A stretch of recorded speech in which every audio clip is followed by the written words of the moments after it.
Lieutenant Evelyn Cedar, member of the Ward Projects, that was able to escape when the world fell apart. She was at ground zero for the Root invasion, with little to no understanding of what was happening, who to trust, where to go. But she was smart enough to stay with her fellows from the military, at least the ones that were still alive, of course. But there's a secret to Evelyn now. Something that some may have put the pieces together in the wrong order about. Let's look to her story. A story that's far from over. It's just taken on a different name. Closer, child.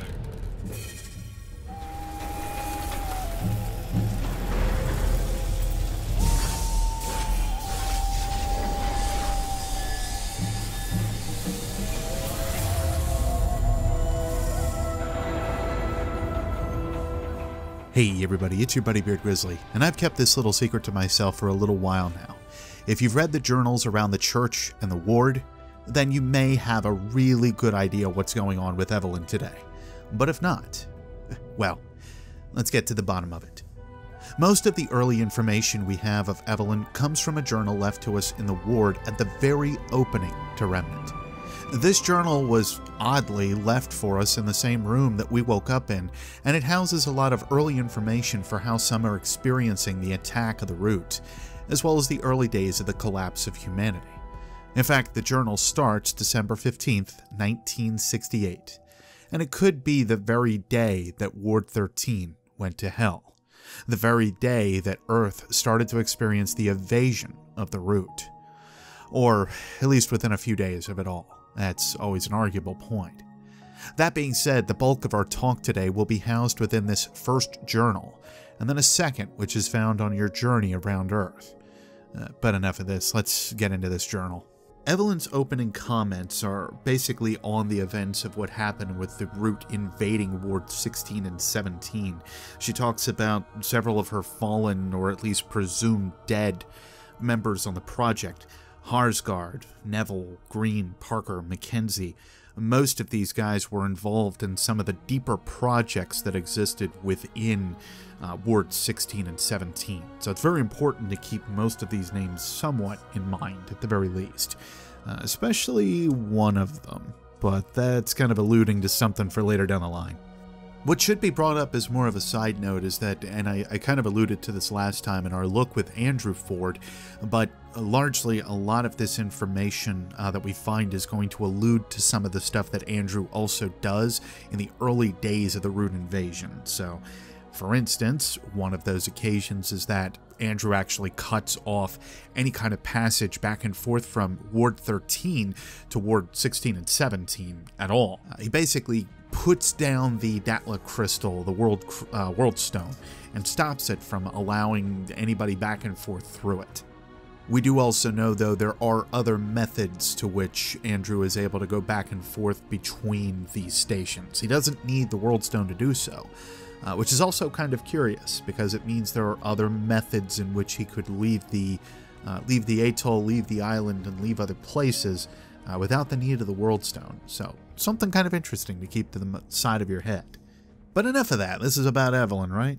I mentioned the first entry was from the 15th of December 1968.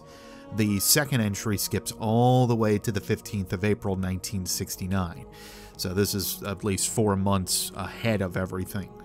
There's been a gap in time in which we don't necessarily know too much of what's going on with the ward, outside of some of the stuff that Evelyn kind of talks to us about. Clearing the bodies, the wreckage, and everything else, the ward starts to feel more of like a home. And per this point, it's more open. It's a little bit more lived in. It's now to the point that they can survive in this place. But that also allows for more survivors and supplies that need to be looked for, gathered, and then brought back to Ward 13. Just means for keeping everybody together and trying to figure out means to survive in this now post-apocalyptic world. There's also some different reports that are brought in, since communication is basically lost throughout the world. Earth is basically cut off with itself. Supposedly, France dropped nukes on itself, which does give us a little bit of a hint that nuclear technology was developed within this time period on Earth. It was developed in this alternate world Earth, which kind of with the nuclear reactor and everything we can kind of figure is the case as well. But having these nuclear weapons dropped on France, that was what they thought was the only way to stop the route initially. So the question is, did it work for France? Was that enough to stop it? We know from our last entry that with Rom pretty well did the same thing. So was it enough to stop everything? Obviously it wasn't enough to stop it on Earth, but how about France? Is France okay? Figuratively speaking. But as the journal starts to go on, now that we've established some of the initial stuff that happened with the ward, what Andrew's doing, what some of the other survivors are doing, what they're trying to do and gather this little community together to bring people together in post-apocalyptic Earth, we now have to look back at what Evelyn herself is doing or what she's experiencing. And this is really the most important thing. Evelyn starts to have these dreams, and these dreams start to drive most of what's going on with Evelyn overall. They start to kind of give her these really bad feelings that things are probably true with these dreams, but that doesn't happen until a little bit later. These dreams, though, are basically of her hunting survivors.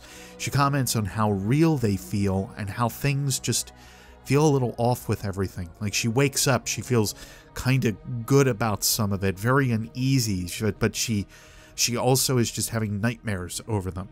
And realistically, when you're having dreams like these where they feel that vivid, if you've never had a lucid dream, it's a very interesting experience. It's something you can kind of teach your body how to do, but having these lucid dreams is something that starts to become more common for Evelyn. Being able to control exactly what happens with them is an experience, to say the least. And as the month of May kind of progresses, she starts to find herself, I think, questioning her own mental stability. And for all intents and purposes, I know I would kind of be doing the same thing.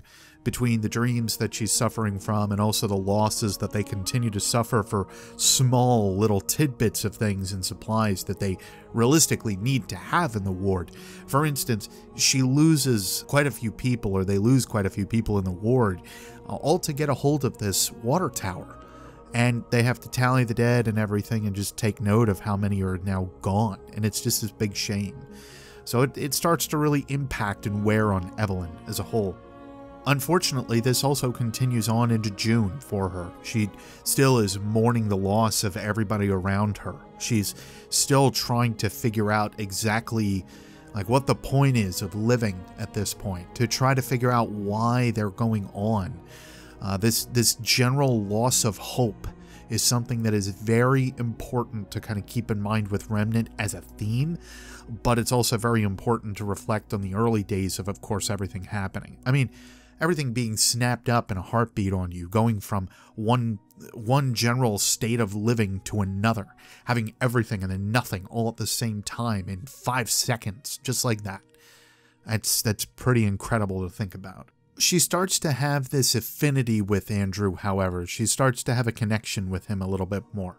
And for how he handles things, for how he handles himself, for how he's trying to lead the people in Ward 13, she kind of admires that. She brings up that everybody else seems to admire it quite a bit as well. And there's other tidbits about Andrew and the research that he committed and so on over in Ward 16 and what he was kind of procedurally doing, and it really made sense that he even did it. He was just really following orders by the end of it, but it causes questions to stir in his mind too. So this idea of hope, this idea of doubt is starting to really ring true into these guys' mind 5-6 months after everything has happened and really fallen down. But granted, 6 months of living like that and really not seeing an end in sight, yeah, again, I'll reiterate, that's a big deal.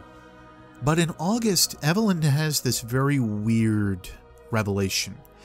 She starts to kind of figure out that her dreams can actually be used to be more helpful. She figures out that her dreams are definitely not just dreams. She's able to kind of control or give information to roots that are kind of trying to ambush a group that's around some food that the ward is trying to grow. And what she finds out is that she's able to feed them the proper information in order to take these guys out. but she's also able to interface with them in some way. So she starts wondering, how can I utilize this to the best of my ability? Can I help in some way? Can I end the root? Can I push them away? Can I feed them false information? Can I act as a spy? These are elements that become more commonplace for Evelyn as time goes by. But it's also something that kind of worries Andrew, because the two of them are obviously getting closer and closer together here. As I kind of mentioned before, Evelyn and Ford, from our last video, that is. As I mentioned before, Evelyn and Andrew are actually husband and wife a little bit later down the line. Andrew keeps everything, though, from the Seven, they call them.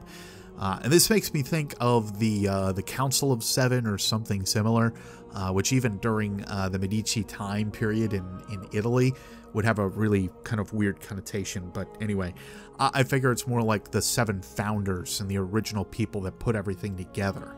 I would also imagine that in our time during Remnant, none of those additional Seven, aside from Andrew and Evelyn, would realistically be around. With good reason about Andrew's ability to kind of have a longer lifespan and stuff like that. But anyway. But August is this time period where, again, Andrew and Evelyn really start to kind of connect a little bit more. And I'll rapid fire these next few entries, since Evelyn also kind of does. But she considers asking Andrew out. She then does so. And it turns out that Andrew also, of course, reciprocates the feelings. Overall, she starts to realize within these hopeless times what kind of hope she needs to kind of latch onto. How Andrew can supply that hope for her, and how that connection is so important in post-apocalyptic world. For her. For anybody else, it could be something completely different, but for her and for Andrew, it seems to be something that gives them a little bit more hope. It's something that they can kind of work together on. And I think that's so important to think about. So many of the other founders or other people that are in the ward might have something else that they latch to that gives them hope, but for these two, they found comfort in each other. That's extremely important to think about. Andrew does comment, though, he's worried about the idea of favoritism, and that people might think that him and Evelyn are sharing the experience a little bit too deeply, and nothing would actually get done. But in the final entry, we find that some time has gone by. It's now 1971, and on January 1st, Evelyn remembers that she's had this journal. She was wanted to kind of put things together, but she's gotten so distracted by everything that's gone on, and how her and Andrew are now husband and wife, and now she's pregnant with Nadine.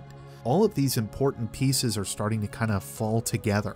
We don't hear from anything for her for a couple years, and then all of a sudden, big life changes have actually occurred. But she's happy with this. She's happy with this idea of having a child during these times, of bringing a kid into this world, because it keeps everything going for them. It's the right time to do so because it's the only time that they might be able to do so. And while I personally think it might be a little bit on the not advantageous side, maybe a little irresponsible, I can certainly understand the feelings behind all of that.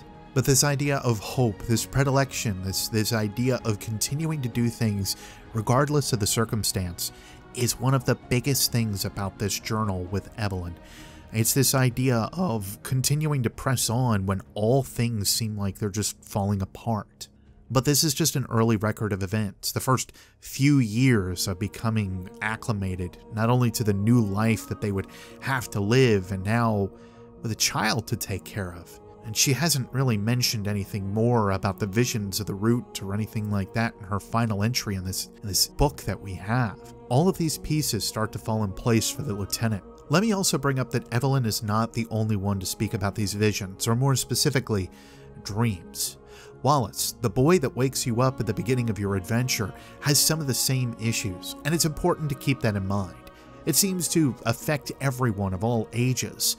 There are some other examples of this throughout the title as well. Wallace and Evelyn are enough to focus on here, however, as we'll get to another example of this instance down the line. A story for another day, and my typical jazz, if you will. Evelyn stopped her recording of events initially in 1971. It wasn't until 1973 that we see another journal that goes over the next events in the series. Where is this journal? Well, I'll keep that to myself for the time being. Things start to evolve for Evelyn in this journal, so let's look to this one next and see what conclusions we can draw. Time starts to jump a little bit more commonly, a little bit quicker here, so keep that in mind as I go over this journal. I'll at least bring up the year that events kind of happen, but everything starts to jump a little bit more commonly with this journal. 1973, Evelyn wakes up from a dream that she's basically out on a border of a city. They're burning a forest down, they're basically trying to weed out some of the root and so on. She goes into how she now has Nadine to take care of, and everything else has kind of just been falling into place. She also says that things are starting to get worse, and this makes me wonder about the dreams themselves, which kind of is a side theory over anything else. Are they genetic? Is there something linked to the hormone imbalance that happens when a female is pregnant?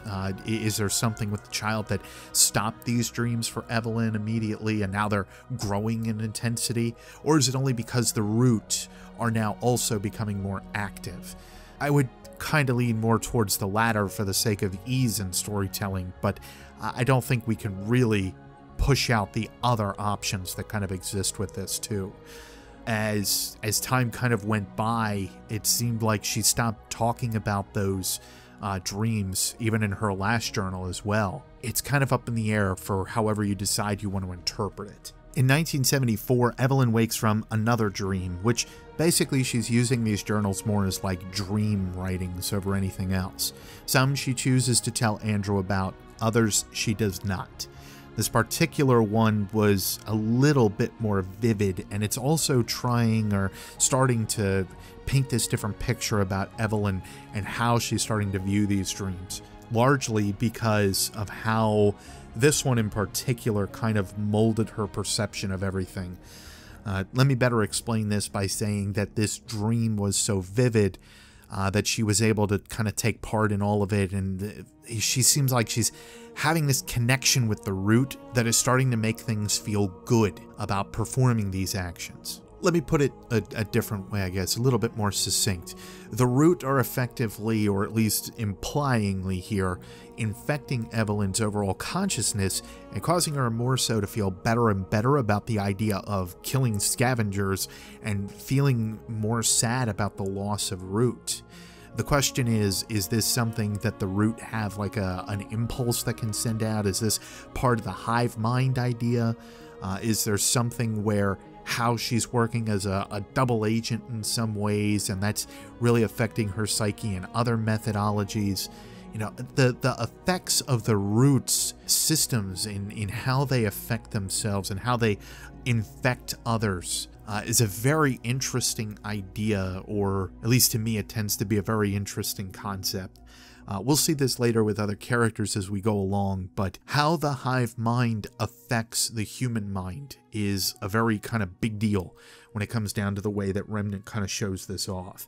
Especially when you get to the next entry in 1974. She starts to really understand that the root are this hive mind perceptive idea, and she also kind of starts to figure out that there's an ambush or a way that she can manage certain circumstances to set the root up in areas that if she feeds them false information, humanity can actually take advantage of, which is great in that respect. That means there is a way that she can use her dreams to counteract everything that the root are doing. To what degree, to what effect, it's still unknown. She's still trying to understand these powers, if you want to call them that, and how these lines of thought can kind of filter in from the root themselves. But she still does feel empathy for the root, and again, keep that to the back of your mind. Again, I'm going to reiterate that, just because it's such an important thing about the root. But yeah, this is not going well for Evelyn when all is told. In 1975, things start to become even more worrying because it seems like she's starting to feel really good about most of the dreams. She starts to develop a dopamine hit, basically, from having the killing happen within her dreams while she is a root. So again, this starts to be a little bit more questionable.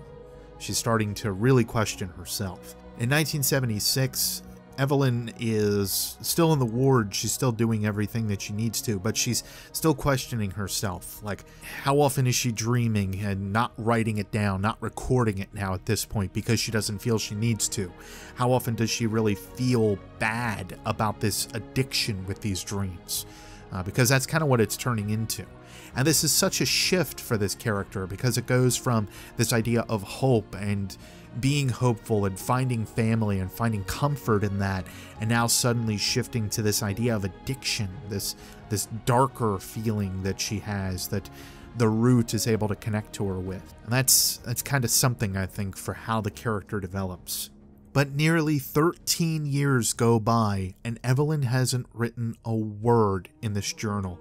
From 1976 to 1988, there is nothing left within this journal until December 15th, 1988. Evelyn starts to write about this because of a larger creature that seems to exist out in the city. I've made mention of this previously, but if you recall back to the moment that I might have mentioned it, I think back on the Ent whenever I read this entry. Largely, she talks about this being a larger creature, something that towers above everything. And though you could say that about Singe, I really think the Ent fits that bill a little bit more. She's also semi-worried because it feels like this creature knows exactly about the ward, where it is, and that it needs to actually come here to end the people that are in here, to stop our connection to the World Stone, even though it doesn't necessarily know that it's there since Andrew was smart enough to turn things off and not allow the root in. But the root's ultimate goal is effectively to wipe out humanity to begin with, and it knows that that's a stronghold. That's a place it needs to reach at some point or another. The next day in December 1988, however, she informs Andrew of this coming beast, but Andrew kind of shrugs it off, mostly because Evelyn hasn't informed Andrew of most of the dreams that she's been having. And the problem here is that there's this lack of trust that Andrew has for Evelyn's general mental state or how she might interpret things. It's not necessarily like a lack of love or anything like that. It just kind of displays that there is no true understanding in like how these dreams are. I think Andrew mostly just wants to push it off as not necessarily being real. He doesn't want to acknowledge it and hope it's just a passing thing. And though it is a mental thing for Evelyn and something that he needs to kind of address, he doesn't need to fully address it in the mannerisms that Evelyn is giving the attention to it as. Another way I could kind of summarize this as is maybe a weird way if you've ever watched Paranormal Activity, but you don't entice the demon, so to speak. You know, you leave it be and you don't really like give it any kind of attention. That's what Andrew seems like his philosophy is when it comes to Evelyn and her general situation that she's in. But only a few days later in 1988, Evelyn's dreams start to prove more and more true. There are a lot more refugees that are starting to come over to the ward, and Andrew starts to possibly think a little bit more on these dreams that Evelyn's starting to have, which also worries him just as much as it is something that he knows he needs to start paying more attention to. Over the next several days, Evelyn starts to think about the means in which she could utilize this connection with the root. She starts to wonder if there's a way she can again act more as a spy than anything else, to possibly ward off this giant behemoth of a monster that's starting to come towards Ward 13 and ultimately through the city the way that it is. If she can, is there a way that she can halt it altogether? Is there a way she can stop most of the progress? How can she manage this overall? But this is also further proof for the root itself, like how they generally infect a species or a race of people or anything realistically, how they start to sow discord between even themselves and like make people distrust everything. This easily could go that Evelyn could be distrusted by Andrew for the dreams that she's having, but instead he puts full trust in her, doesn't make it such a big deal, tries to shrug it off until suddenly it starts to become more realistic and he can't shrug it off anymore. But all the same, it could have gone a completely different way. Andrew could have listened to these dreams that Evelyn was having and said, "Nah, you're kind of crazy. I think it's time for you to get out of here." And imagine that circumstance for Evelyn. She wouldn't have had the general wherewithal, the conviction to continue on the way that she was with these dreams, to examine them the way that she was. So Ford was just really, the idea of family for Evelyn became such an important thing for the Fords to really have that stepping stone, that building block on. And then on the 27th of December, 1988, she starts to get her full realization of everything. Within a combat scenario, she was able to link with one of the major, say, root devils, they call them, which is actually what she has it listed as in her journal. A root devil is basically just a basic root, no heavy bark or anything like that on them. But long story short, she was able to stop the combat overall with this root and gave them enough time to take it down before it could kill Evelyn. So this is kind of important. It shows that Evelyn is able to make a link with the root. She's able to utilize this to the best of her abilities. And I think that that's very important to kind of keep in mind. Because what she does next defines her as the character that we now know her as. She ends up telling Andrew that it's time for her to probably utilize this system a little bit more. She ends up leaving. He's not thrilled with this idea, though, before I get too ahead of myself here. He's not thrilled with the idea of her up and leaving. He's not thrilled with the concept of her putting everything aside, of stopping to help the ward in a direct manner. He says it's too dangerous, of course, and wants to make sure that his family is there, that his hope, his connection as a family is still there. And as we swing into the new year in 1989, she starts to have more and more dreams about this behemoth. She effectively starts to see more and more and more that time is running out for the ward.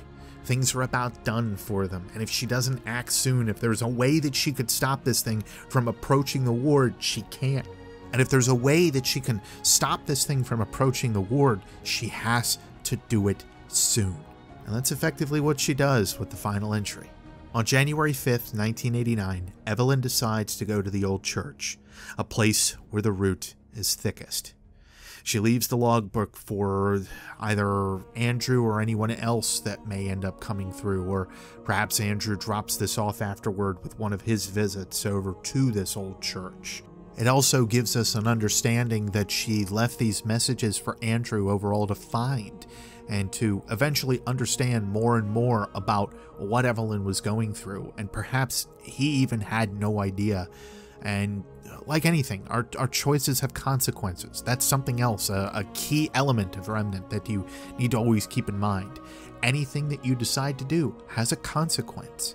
And even as something as small like this with family, it's a consequence of not necessarily listening more and more to how you could cooperatively do something. Evelyn now felt that she had to take on everything, and she did so by going to the old church. That's right. This book is found around the old church, the same place that you encounter the Root Mother. The Church of the Harbinger is so named for one possibility, and that is the Root Mother. Now then, the connections. Evelyn is the Root Mother. I'm going to go down a few common misconceptions as well as a few easy connective pieces. The first is of something the Root Mother mentions in dialogue with her kind of early on when you meet her. This vessel, once a child, now a watcher, awaiting the end of a beginning, a prophecy. You.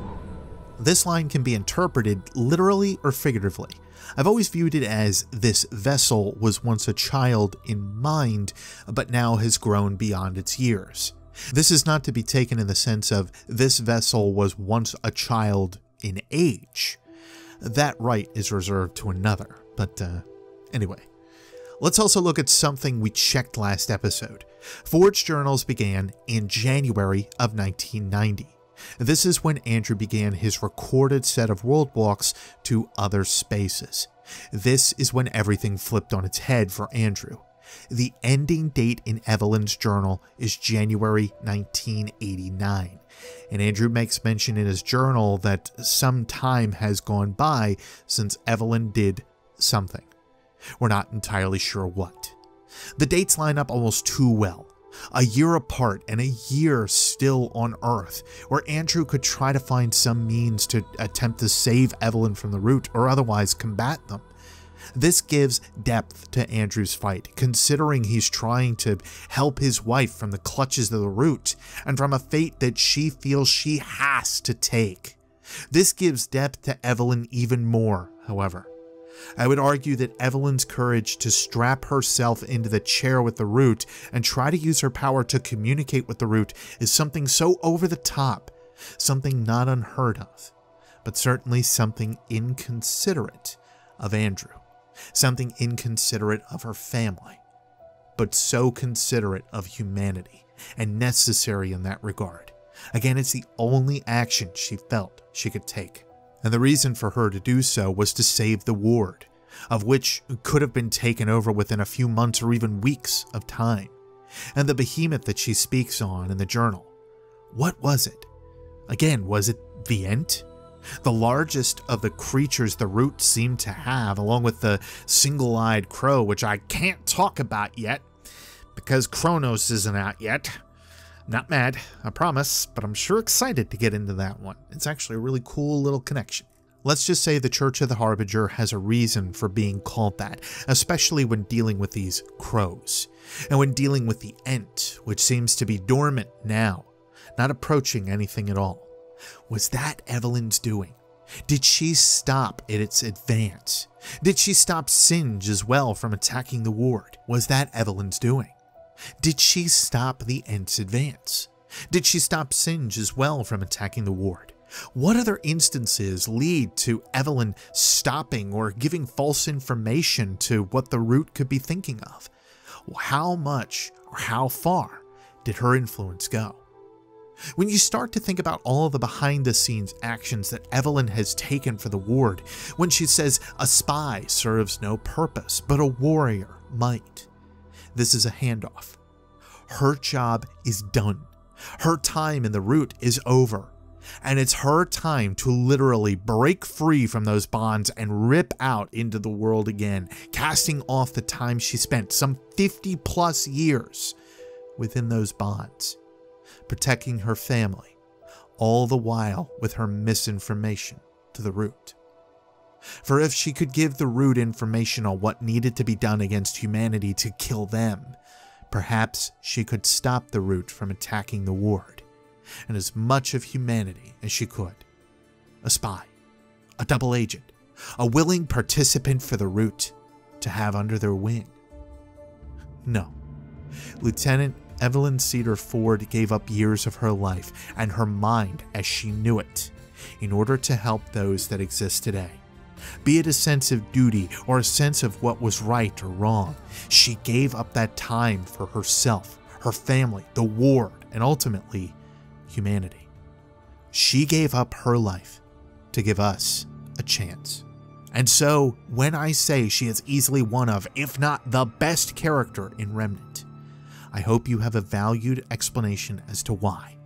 There are further connections that we will come to make of the ward, of Evelyn, of Andrew, but for now, this is what I am willing to share. If you care to hear more how Evelyn fits into your journey in Remnant and how her impact is felt clean through the jungles of Yaesha, stick around. If you can give a hand with those YouTube buttons that everyone picks on you for, they do help out here on the channel a lot. Otherwise, thank you for listening to this at the very least. To all of you, no matter when or where you are, I'll see you next space time, and we'll see you in the labyrinth soon. Take care.